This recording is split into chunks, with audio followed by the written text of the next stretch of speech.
देख रहे हैं कहानी कुर्सी की। मुसलमानों के वोट का कंसोलिडेशन कैसे पॉलिटिकली रिफ्लेक्ट होता है, पहले हिस्से में हमने बात की, लेकिन ये जो ओवैसी ब्रांड ऑफ पॉलिटिक्स जो कि आधारित ही मुस्लिम कंसोलिडेशन पर है, वो देश को कहां लेकर जा रही है, अब थोड़ा उसे भी समझने की कोशिश करेंगे। और केवल देश को ही नहीं, आप बाकी पॉलिटिकल पार्टीज की भी बात करें। असदुद्दीन ओवैसी मंच पर खड़े हुए थे, उन्होंने मुसलमानों को एक बार फिर से डराया।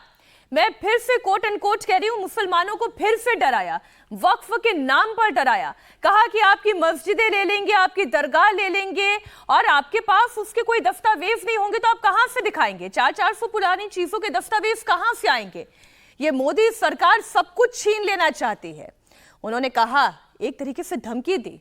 उन्होंने कहा कि अगर मोदी सरकार ने ये किया तो इससे सामाजिक समरसता खत्म हो जाएगी, एक ऐसा माहौल पैदा हो जाएगा भारत में, फिर वहां से लौटना बड़ा मुश्किल हो जाएगा। कैसे डरा रहे हैं ओवैसी जी, सुनिए आप। अगर ये वक्फ का कानून बनेगा तो मुल्क में सोशल इंस्टेबिलिटी पैदा होगी। हम भारत को 1980 और 1990 के दहे में लेकर जाएंगे। हम एक मस्जिद को खो चुके हैं मोदी, अब कोई मस्जिद कब्रिस्तान को नहीं खोएंगे। अगर आप मुल्क को विकसित भारत नहीं बनाना चाहते, अगर आप मुल्क को 1980 और 90 के दहे में लेकर जाना चाहते हैं, तो फिर आपको फैसला करना पड़ेगा। सोशल इंस्टेबिलिटी इस देश में पैदा हो जाएगी। अगर कल को आकर बोलेगा ये शिवा रेड्डी पेट की मस्जिद को मैं तोड़ दूंगा, तो क्या का नौजवान चूड़ियां पहन के बैठ जाएगा? कि यहां के बुजुर्ग बोलेंगे कि मैं ज़ईफ हो गया, अब मैं कुछ नहीं करूंगा। बुढ़ा भी बोलेगा मरना है तो मस्जिद की हिफाजत करके मरूंगा। नौजवान भी बोलेगा जवानी मस्जिद पे कुर्बान, मैं भी कुर्बान। ये कानून मोदी बनाना चाहते हैं।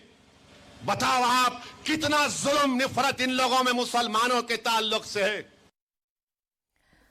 अवधेश जी, ना किसी ने नमाज पढ़ने से रोका, ना कोई मस्जिद ढहाई गई, ना वक्फ का कानून अभी तक लागू हुआ, लेकिन जुबान ऐसी, और ये ओपन कॉल 80-90 का दशक में ले जाएंगे वापस से। ये ओपन कॉल दे दी। ये डराना नहीं है तो क्या है? ये तनाव पैदा नहीं करना तो फिर क्या है? मैं लगातार कह रहा हूं कि पिछले 6 महीने से हमारे देश में जो 16 अगस्त 1946 का डायरेक्ट एक्शन डे हुआ था, वैसे कई नेता इस ढंग से मुसलमानों के बीच डायरेक्ट एक्शन की बात कर रहे हैं। कौन वहां मस्जिद तोड़ने गया है? इस प्रकार से झूठ भ्रम फैलाकर और बक कानून में मस्जिद छीनने की, दरगाह छीनने की, किसी भी मुस्लिम संस्था को, किसी भी मुस्लिम धर्मस्थल को लेने की, छीनने की कहां कोई बात है? लेकिन क्या ऐसे व्यक्ति को या इस प्रकार के व्यक्तियों को बोलने से रोकने का देश में कोई कानून, कोई व्यवस्था है या नहीं है? देश में व्यक्तियों का समूह, संगठन, समाज समूह, सांस्कृतिक धार्मिक समूह ऐसा है कि नहीं है कि इसके विरुद्ध खड़ा होकर के समाज को बताए कि ये कितना झूठ है इनसे ज्यादा आवाज में?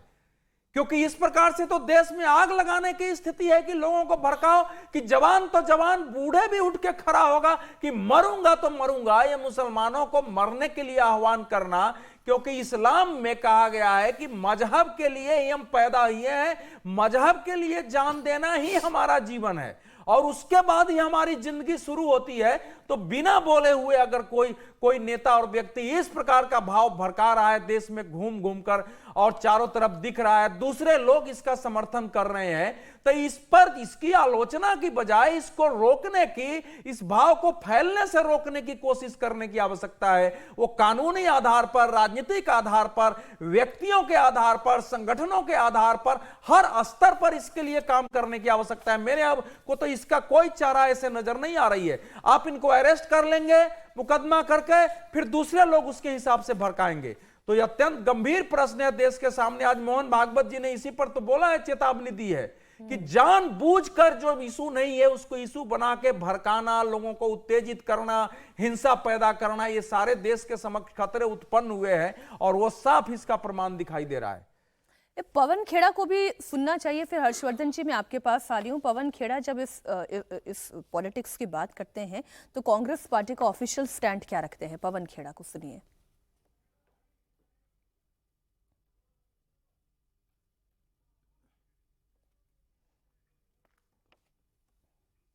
उनकी वो किस तरह की राजनीति करना चाहते हैं। हम अगर संघ समर्थित भाजपा की ब्रांड ऑफ पॉलिटिक्स के खिलाफ हैं तो हम उस तरह की पॉलिटिक्स, कोई भी जो धर्म को आगे रख के पॉलिटिक्स करेगा हम उसके खिलाफ रहेंगे। ये देश संविधान से चलेगा, हम बार बार ये कहते हैं। आपने सुना पवन खेड़ा को भी और असदुद्दीन ओवैसी को भी। बहुत चालाकी से इस वक्त कांग्रेस पार्टी भी वही कर रही है। शब्द अलग हैं, तरीका अलग है, स्ट्रैटेजी अलग है। वो अलग बात है कि नोमानी साहब कह रहे हैं कि राहुल और प्रियंका को स्ट्रैटेजी बनानी नहीं आती है। हर्षवर्धन जी। नहीं, मुझे लगता है कि असली संकट यही है। कांग्रेस पार्टी अगर कुछ कहेगी तो उस पर ज्यादा चिंता करनी चाहिए। ओवैसी आज हो सकता है कि बोल रहे हैं, उनको कुछ लोग सुन रहे हैं, लेकिन अगर देश की जो राष्ट्रीय पार्टियां हैं उनकी भाषा और भाव भंगिमा, ये दोनों बड़ी महत्वपूर्ण है। वो अगर ठीक दिखेगी तो शायद हम हर चुनौती से लड़ लेंगे। असली मुश्किल क्या है, जब कांग्रेस पार्टी मुस्लिम लीग की तरह व्यवहार करने लगती है। प्रधानमंत्री नरेंद्र मोदी ने चुनाव के समय ये कहा था, क्योंकि घोषणा पत्र में अल्पसंख्यकों का अलग से जिक्र किया था, रहन सहन खान पान इस सब की बात की थी। लगभग वही बात अपने अंदाज में ओवैसी साहब कह रहे हैं। अब हम लोग जब ये बात कर रहे हैं तो आप जरा सोचिए, कर्नाटक में हुबली में दंगे हुए थे। पुलिस थाने पर दंगाइयों की भीड़ ने हमला कर दिया था। पुलिस वाले, सरकारी अधिकारी, एक तरह से कहें कि लॉ एंड ऑर्डर पूरी तरह से ध्वस्त कर दिया था। तो क्या हुआ, सरकार ने, पुलिस ने बाकायदा कानून का पालन किया, उनके खिलाफ मामला दर्ज किया, एनआईए भी उसकी जांच कर रही है, यूएपीए लगाया गया। फिर एक अंजुमने क्या है पूरा संस्था का मैं नाम भूल गया, वो चली गई सिद्धारमैया जी के पास। उन्होंने कहा कि ये इसको वापस लीजिए। उन्होंने कहा ठीक है वापस ले लेते हैं। एनआईए जिसकी जांच कर रही हो, जिसमें यूएपीए लगा हो, उसमें उन्होंने कहा जितना हमारे वश में है वो हम वापस ले लेते हैं। अब आप जरा सोचिए, ओवैसी ज्यादा खतरनाक काम कर रहे हैं या फिर कांग्रेस ज्यादा खतरनाक काम कर रही है। ओवैसी मुसलमानों को भड़का रहे हैं, वो झूठ बोलेंगे, वो कहेंगे कि मस्जिद छीन ली जाएगी, वो कहेंगे कि आपकी दरगाह छीन ली जाएगी, वो कहेंगे आपका कब्रिस्तान छीन लिया जाएगा। लेकिन कांग्रेस पार्टी तो जो दंगाई है उनको कह रही कि ठीक है अब इनको मुक्त कर दो। ठीक ऐसा ही काम 2012 में अखिलेश यादव ने, जो आतंकवाद का दोषी था यानी विशुद्ध आतंकवादी था, उसको भी कहा कि ना इस पे मामला वापस ले लो। तो इलाहाबाद उच्च न्यायालय के न्यायमूर्ति को टिप्पणी करनी पड़ी कि ऐसे तो कल को आप इन लोगों को पद्म भूषण और पद्म विभूषण दे देंगे। पॉलिटिकल क्लास का ये व्यवहार ज्यादा खतरनाक है और यकीनन ये करना ही पड़ेगा कि ऐसे लोगों के खिलाफ आप कोई कार्रवाई करें, कोई तरीका निकालना पड़ेगा। लेकिन जब इस तरह से मुसलमानों के, और पता नहीं अपीजमेंट बहुत कहा जाता है, मुझे लगता है अपीजमेंट तो बड़ा छोटा सा शब्द हो गया है। ये तो अगर देखें तो मुस्लिमों को गलत करने के लिए प्रेरित करने वाला है। और आप जरा सोचिए, क्या इस वक्त सोनिया गांधी ने कोई लेख लिखा है क्या हाल के दिनों में बांग्लादेशी हिंदुओं पर जो अत्याचार हुआ ना? ये कहानी कुर्सी की जो लोग देख रहे हैं उनको मैं कहता हूं जरा आप खोजिएगा, क्योंकि यहां कुर्सी की कहानी में बहुत कुछ आपको हम समझाने का प्रयास कर रहे हैं। अब जरा आज ध्यान दिलाता हूं। गाजा पर सोनिया गांधी ने देश के एक अंग्रेजी अखबार में बाकायदा लेख लिखा। बांग्लादेशी हिंदुओं पर कोई लेख नहीं आया है सोनिया गांधी का। प्रियंका ने जाने कितनी पोस्ट की थी बैक टू बैक, मतलब लगातार, शायद 1 दर्जन के आसपास पोस्ट हुई है, हो सकता है नंबर थोड़ा कम ज्यादा हो। ये जो व्यवहार है कांग्रेस का, ये जो व्यवहार है हमारे पॉलिटिकल क्लास का, ये ज्यादा बड़ी चिंता की बात है। निश्चित तौर पर वक्फ हो, सीए हो या दूसरी ऐसे कानून हो, जब भारत सरकार उसे बनाती है और उस पर कोई अफवाह फैलाने की कोशिश की जाती है, झूठ बताया जाता है, तो वो खतरनाक है। लेकिन पॉलिटिकल क्लास उसको खत्म कर सकता है, उसके खतरे को कम कर सकता है, जो करने का काम नहीं कर रहा, और कांग्रेस ये करती है तो ज्यादा खतरनाक हो जाता है। विजय जी, मुंबई में उलेमा काउंसिल की जब मीटिंग हुई तो उसमें मौलाना रशीदी साहब भी मौजूद थे, हमारे संवाददाता भी वहां पर पहुंचे। उन्होंने हमारे कैमरे पर यह कहा कि हम ये तय करते हैं कि हमें कितना शेयर मिलना चाहिए और कैसे सीट बंटनी चाहिए, हम ये तय करते हैं। तय करने का ये जो तरीका चल रहा है, जो असदुद्दीन ओवैसी करने की कोशिश कर रहे हैं, ये देखिए क्या हमने मियाँ को टाइट कर दिया। मेरे पास उतना समय नहीं है वरना मैं पूरा बयान ये चलवाती, लेकिन जो बातें उन्होंने कही कि कहकर सरकार बनती है कि हमने मियाँ को टाइट कर दिया तो सरकार बन जानी चाहिए। अगर मियाँ को टाइट करके ही सरकार बनानी है, तो आपने अभी से इलेक्शन के पहले ही कुछ दिन देखा होगा, प्रधानमंत्री ने पसमानदा मुसलमानों की बात करनी शुरू कर दी थी। इन्हें सरकार बनाने से मतलब नहीं है, इन्हें ना हिंदू से मतलब है ना मुसलमान से मतलब है। आप सहमत है इस तरीके के बयानों से? देखिए, जो हर्ष जी बात करें ना, उसको बढ़ाना चाहिए। जो ये सब नेता हैं, नवानी साहब हैं, ओवैसी साहब हैं, वो अपनी कम्युनिटी के लिए, अपनी कम्युनिटी में अपनी जगह बनाने के लिए बात करते हैं। लेकिन यदि आप एक राष्ट्रीय पार्टी के तौर पर उसको एंडोर्स कर रहे हैं, तो कांग्रेस पार्टी की बात करें आप, तो वो ज़्यादा चिंता की बात है। कांग्रेस ही नहीं, और भी पार्टियां हैं जो उसको एंडोर्स करती हैं, तो वो एक ज़्यादा चिंता की बात हो सकती है।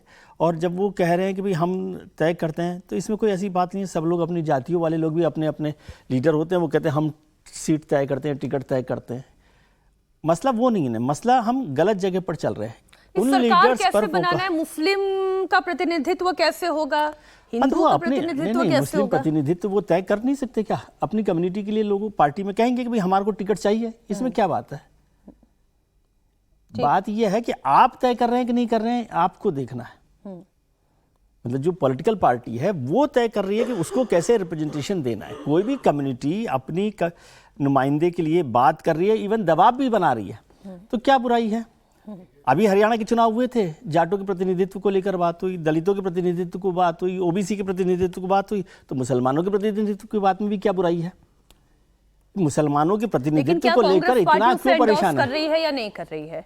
इंपॉर्टेंट ये है। हाँ, वो इंपॉर्टेंट है कि वो कैसे रेस्पॉन्ड कर रही है। क्या वो राष्ट्रीय पार्टी के तौर पर राष्ट्रीय हितों को ध्यान में रखते हुए इन सब बातों पर ध्यान कर रही है? इसको ज़्यादा समझने की ज़रूरत है, इस पर ज़्यादा चिंता की ज़रूरत है, इस पर ज़्यादा चर्चा की ज़रूरत है।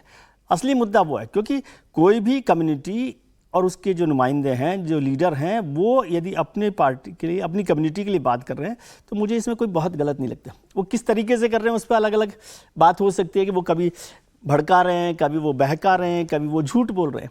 तो एक तो ये होता है, दूसरी पार्टी का जो जिम्मेदारी है वो ये है कि वो लोगों को कन्विंस करे कि भाई ये साहब जो हैं गलत बोल रहे हैं, ये साहब झूठ बोल रहे हैं, है ना, पहली बात।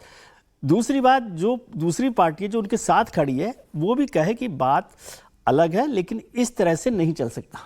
आपकी बात की सुनवाई होनी चाहिए, लेकिन ये देश इस तरह से नहीं चलता। तो इन दोनों के बीच में आना चाहिए। हम लोग क्या करते हैं कि बस ओवैसी साहब ने जब बोल दिया उस पर खड़े हो जाते हैं। ओवैसी साहब का तो काम ही है ना भाई, जब संजय निषादों के लिए बोल सकते हैं, राजभर साहब अपनी कम्युनिटी के लिए बोल सकते हैं, लालू यादव अपनी कम्युनिटी के लिए बोल सकते हैं, अखिलेश यादव अपनी कम्युनिटी के लिए बोल सकते हैं, भूपेंद्र हुड्डा अपनी कम्युनिटी के लिए बोल सकते हैं, तो ओवैसी साहब क्यों नहीं बोले अपनी कम्युनिटी के लिए? इसमें क्या आपत्ति है, मुझे नहीं समझ आ रहा। आपत्ति इस पर होनी चाहिए कि वो कैसे उस बात को भड़का रहे हैं, क्या गलत तरीके से वो बात कर रहे हैं। गलत तरीके से बोल ही रहे हैं, चूड़ियां नहीं पहन के बैठेंगे, जान दे देंगे, जान लेने पर भी उतारू, 80-90 के दशक की बात कर रहे हैं। हाँ, वही तो मैं कह रहा हूँ। तो वो भड़काने को लेकर ये एडमिनिस्ट्रेटिव मसला है। जो वहाँ पर लोग मौजूद हैं, जो सरकार मौजूद है, जो प्रशासन मौजूद है, उसको इस मसले पर देखना चाहिए कि वो क्या हो रहा है। लेकिन अब हमारे यहाँ पर हेट स्पीच का जो एक कॉन्सेप्ट था ना, वो केवल थ्योरी में रह गया। प्रैक्टिकल कहीं पर उसके खिलाफ कोई कार्रवाई नहीं होती। वो कार्रवाई तब होती है जब या तो चुनाव हो रहा हो या आप किसी विरोधी पक्ष की में खड़े हुए हो सरकार में जी, तब आप कार्रवाई करते हैं। इसलिए अब हेट स्पीच का कोई मायने नहीं रह गया। जनता कभी तैयार हो जाती है, कभी किसी से भड़क जाती है, तो उसका नुकसान उठाना पड़ता है हमें। हम देखते हैं बहुत बार दंगे हो जाते हैं, बहुत बार मुश्किलें पैदा होती है। लेकिन एडमिनिस्ट्रेटिव तौर पर जो भी सरकार हो, तेलंगाना की सरकार हो, उत्तर प्रदेश की सरकार हो, कोई सरकार हो, वो उसको एडमिनिस्ट्रेटिवली क्यों नहीं वो करती है। ये नोमानी साहब जो कह रहे हैं वो प्योर पॉलिटिकल बयान है और धर्म आधारित बयान है। एक बार इन्हें हम सुन लेते हैं। और प्रियंका गांधी, मुसलमानों ने बहुत खुलकर, देखिए 5 मुस्लिम कैंडिडेट हरियाणा में खड़े हुए और 5 जीत गए। इसका क्या मतलब हुआ? मुसलमान हर जगह कांग्रेस को सपोर्ट कर रहा है, मुसलमान हर जगह कांग्रेस के साथ खड़ा हुआ, उसको उसकी सजा भी भुगतनी पड़ती। राहुल गांधी और प्रियंका गांधी इलेक्शन की स्ट्रेटजी बनाने के माहिर हैं, ऐसा मैं अभी तक मान नहीं सका। कांग्रेस हाईकमान को सर जोड़कर बैठना पड़ेगा, सोचना पड़ेगा कि उनकी सेंट्रल लीडरशिप इतनी कमजोर क्यों हो गई है, कमांड एंड कंट्रोल उनके हाथ में क्यों नहीं है, उनकी से इतनी कमजोर क्यों हो गई है। हरियाणा के वजीर आला ने परसों रात जी बिल्कुल साफ साफ लफ्जों में कह दिया था कि हमारी सरकार बनने जा रही है, सारी व्यवस्थाएं हमने कर ली है। अब जिन लोगों ने इस जुमले का मतलब नहीं समझा, उनकी हिंदी इतनी कमजोर है या उनका ब्रेन ने काम करना छोड़ दिया है। भाई ये जो अभी नोमानी जी कह रहे थे उसके आगे का बयान ये भी था कि भाई चुनाव आयोग वाली व्यवस्था, और वो नायब सिंह सैनी ने, क्योंकि उसके आगे का एक्सटेंशन ये था। सुमीर जी, जो बात वो कह रहे थे कि हाई कमांड को सोचना चाहिए, राहुल प्रियंका गांधी को स्ट्रैटेजी बनानी नहीं आती है, ऐसा मैं मान ही नहीं सकता, और कांग्रेस पार्टी के लिए बोल रहे हैं कि खुलकर मुसलमान उन्हें वोट दे रहे हैं, ये तो अब उनको सोचना है कि उनको क्या करना है। देखिए, कांग्रेस सीधे सीधे मुस्लिम लीग में परिवर्तित होती जा रही है। जिस समय जिन्ना ने मुस्लिम लीग को राजनीतिक रूप से इतना मजबूत किया कि मुसलमानों का पूरा वोट मुस्लिम लीग को कांग्रेस के खिलाफ जा रहा था, अब कांग्रेस का मुस्लिमीकरण इस तरह हो गया है राजनीतिक रूप से कि वो मुस्लिम लीग बनने की ओर अग्रसर हो गई है, पूरी तरीके से वो मुसलमान वोट पर निर्भर होती जा रही है। देखिए, आज मोहन भागवत जी ने जो कहा था, एक शब्द इस्तेमाल किया था गुंडागर्दी का, वह आज ओवैसी जो आज बोल रहे थे कि हम बुजुर्ग आदमी सड़क पर उतर जाएगा, अपनी जान देने के लिए युवा तैयार हो जाएगा, बुढ़ा अपनी जान देने को तैयार हो जाएगा, जो जिन्ना डायरेक्ट एक्शन की बात करते थे, उसी का दूसरा रूप आज ओबीसी बता रहे थे कि सामाजिक समरसता खत्म हो जाएगी, देश के अंदर मारकाट शुरू हो जाएगी। तो वो डायरेक्ट एक्शन का एक संकेत दे रहे थे कि अगर वक्फ बिल पास हो गया तो इस देश के अंदर खून खराबा की स्थिति हो जाएगी। ओवैसी और जो मोहन भागवत जी कह रहे थे कि भड़काने का एक काम किया जाता है समाज के अंदर, वह ओवैसी जैसे लोग हैं जो उसको भड़काने का काम करते हैं, कांग्रेस जैसे लोग हैं जो उसे हवा देने का काम करते हैं, और ओवैसी और कांग्रेस मिलकर मुसलमानों का वोट के आधार पर यह सुनिश्चित करने की कोशिश करते हैं कि अगर हमारा राज आएगा तो हम मुसलमानों के लिए सारी सुविधाएं देंगे। बहुत साफ प्रधानमंत्री मोदी कह चुके हैं, बहुत साफ योगी आदित्यनाथ कह चुके हैं, और बार बार अब ये सब बात सामने आ चुकी है कि किस तरीके से हेमंत बिश्व शर्मा कह चुके हैं इस बात को, और सिर्फ इनके कहने की बात नहीं है, अब ये समाज के अंदर दिखने लगा है कि किस तरीके से कांग्रेस एक विशेष वोट बैंक के लिए बांटने का काम कर रही है समाज के अंदर। किस तरह के कांग्रेस की कोशिश है कि एक वोट बैंक तो हमारे पास मजबूती से खड़ा है, बस दूसरे लोगों को जोड़ लो, सरकार बना लो, और फिर मुस्लिम लीग के आधार पर देश के अंदर शासन करने की कोशिश करो। प्रधानमंत्री मोदी बार बार जिस बात से आगाह कर रहे हैं, योगी आदित्यनाथ बार बार जिस बात से आगाह कर रहे हैं, और आज संघ प्रमुख मोहन भागवत ने आगाह किया है, इसके पहले भी संघ प्रमुख मोहन भागवत कई बार संकेतों में, संदर्भों में और बहुत साफ कह चुके हैं। मुझे लग रहा है वही बात समझने की जरूरत है। हरियाणा की जनता ने समझ लिया, अब महाराष्ट्र की जनता को और बाकी देश की जनता को समझने की स्थिति है कि कांग्रेस और ओवैसी मिलकर इस देश की स्थिति क्या करना चाहते हैं। ये जो नोमानी जी की बाइट हमने आखिर में चलाई है, हर्षवर्धन जी, उस पर आपका क्या टेक है? नहीं, मुझे लगता है देखिए, नोमानी जैसे लोग जो मतलब क्या कहना करना चाह रहे हैं, थोड़ा उनको भी सोचना चाहिए। या तो वो ये बता पाएं कि कांग्रेस पार्टी एक तरफ कह रहे हैं कि हम सब तो कांग्रेस को ही प्राथमिकता में रहते हैं, या उसका उल्टा है कि शायद वो मजबूरी में बोल रहे हैं, उनकी पीड़ा झलक रही है कि हम कांग्रेस के अलावा कहीं और हमारे पास विकल्प नहीं। फिर वो ये भी कह रहे हैं कि राहुल गांधी और प्रियंका दोनों को स्ट्रेटजी बनानी नहीं आती, सर जोड़कर बैठ जाएं। अच्छा, तो इतने दिन से क्या कर रहे थे? अब यहां मुझे लगता है थोड़ा सा ये सोचना चाहिए, क्या ऐसे लोगों की कोई सचमुच बहुत बड़ी हैसियत है क्या? ये जितने लोग ये इस तरह की बात करते हैं, क्या इनकी वो हैसियत है कि कोई बहुत बड़ा कोई मैंडेट बदल पाए? क्या बहुत बड़ा कोई परिवर्तन किसी चुनाव में कर पाए? हाँ, राहुल प्रियंका को जरूर ये सोचना पड़ेगा, और प्रियंका क्या, राहुल ही, क्योंकि प्रियंका तो कहीं पार्टी में उस तरह से मतलब जिम्मेदारी डिसीजन मेकिंग में सीधे सीधे है नहीं।